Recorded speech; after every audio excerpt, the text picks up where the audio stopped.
नागपूरच्या कोतवाली पोलीस ठाण्याअंतर्गत एक धक्कादायक घटना समोर आली आहे, जिथे मैत्रीतील किरकोळ वादातून एका मित्रानं थेट टोकाची भूमिका घेत स्वतःच्याच मित्राच्या दुकानाला आग लावली। या जाळपोळीत सुमारे 5 लाख रुपयांचं नुकसान झालं।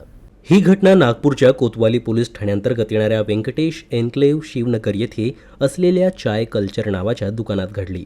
जिजामाता नगर खरबी येथील रहिवासी लोकेश शिंदे यांनी यावर्षी 12 एप्रिल रोजी हे दुकान सुरू केलं, परंतु गुरुवारी रात्री त्याचा जुना मित्र जय ज्ञानेश्वर भदाळे यांनी हा गुन्हा केला, ज्यामुळे त्याचं दुकान जळून खाक झालं। पोलिसांच्या प्राथमिक तपासानुसार ही संपूर्ण घटना मोटरसायकलवरून झालेल्या वादाशी संबंधित आहे।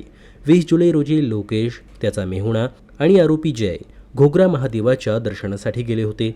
तिथे दारू पिल्यानंतर जयने मोटरसायकल चालवण्याचा आग्रह धरला, परंतु लोकेश दारू पिऊन असल्यानं त्याला दुचाकी देण्यास नकार दिला आणि ते त्याला तिथेच सोडून नागपूरला परत आले।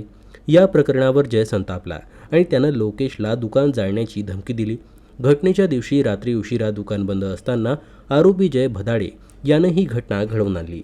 आगीमुळे दुकानात ठेवलेले deep freezer, LCD, laptop, home theatre, CCTV कॅमेरे आणि 1 लाख रुपयाची रोकड जळून खाक झाली। यामुळे लोकेशचे सुमारे 5 लाख रुपयांचे नुकसान झाले।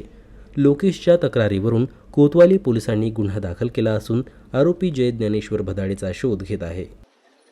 तर जो फिर्यादी होते आमचे लौकिक त्यांनी सांगितलं की माझा मित्र जो होता आरोपी, त्यानं तो आणि मी घोगरा महादेव तिथे गेलो होतो।